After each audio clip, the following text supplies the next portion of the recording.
Another year, another OnePlus phone, but technology has not advanced that fast for the company to put new internals into this phone. So what did they do?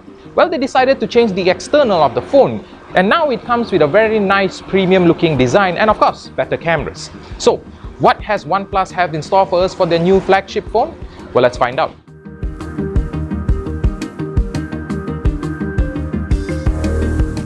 As I mentioned before, not a lot of changes has been done to the internals of the phone, but the externals have very obvious changes. For one, the back of the phone is now curved slightly more on the sides, which adds to the ergonomics of gripping the phone, and with a new variant, the mirror black, the back of the phone is now covered in glass, which gives it its premium look and feel.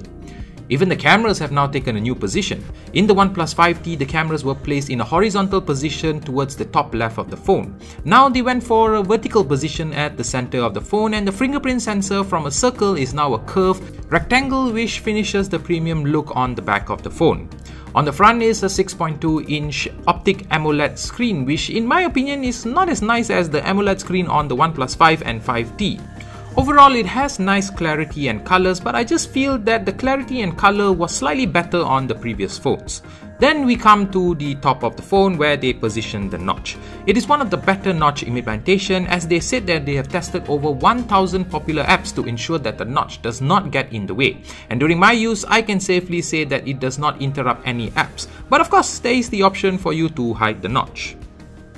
When it comes to spec, most of it is the same as the OnePlus 5T. It comes with a Snapdragon 845 processor, and this variant comes with 6GB of RAM and 64GB of internal storage. Just like the previous phone, it comes with Oxygen OS as the skin, a very close to stock Android experience that consists of no bloatware, as they even allow you to delete the OnePlus apps that come with the phone.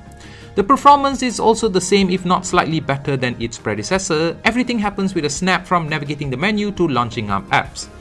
The speed and performance that you love in the OnePlus 5 and 5T is brought over to the OnePlus 6. Even when comparing this variant to the 8GB RAM and 128GB storage, I found the performance to be the same. The only difference is that it is not able to keep as many apps open in the background as the 8GB variant, which is completely understandable. Even the face unlock and fingerprint sensor response and speed is on par with the previous phone. If speed and performance is what you're looking for, the OnePlus 6 delivers all of that with flying colors. The speakers, however, could be slightly improved. Although there is good clarity to them, I did wish that the volume is louder. If I'm hanging out at the mama, I would need to cup my hand around the speakers to hear the audio. Now we've come to the part of the phone that has always been the bane of the company, the cameras. On the rear is a 16MP and 20MP configuration.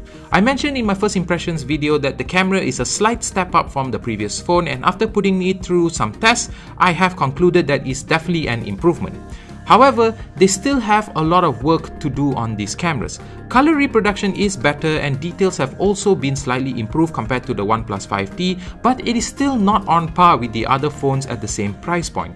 However, with a little bit more tweaking and perhaps a software update to these cameras, it could potentially make these cameras rival a lot of other camera-focused phones out there. Night shots, on the other hand, have seen some significant improvements. The image does not contain a lot of noise, and it still manages to capture details in low light, which is good improvement, and I must commend them on that. On the front is a 16MP sensor, and after playing with it for a while, I found that the color reproduction is not really that great, but the details captured is rather good. Hair and facial features are captured, but it struggles slightly when the lighting is not great. However, with every alteration of the phones, the cameras are getting better and better, so all I can say is to keep it up, and I think that they might have one of the best all-round phone in the market. And finally, all of the hardware is powered by a 3300 mAh battery, which during my use seems to fare pretty well. I remember that I had some issues with the battery life on the OnePlus 5T, where I would need to charge it up towards dinner time if I'm intensely using it. But on the OnePlus 6, it lasts all the way up to bedtime, and this includes playing games, doing a lot of texting, browsing Facebook, and watching some videos.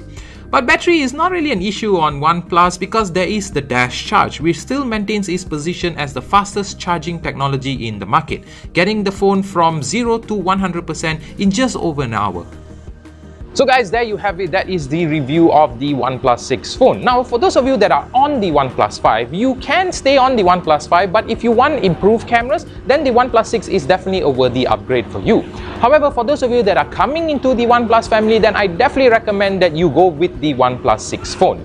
So guys, if you like this video, do give us a thumbs up, subscribe if you're not, because we take out videos like this every single week, and of course, I will see you in the next video.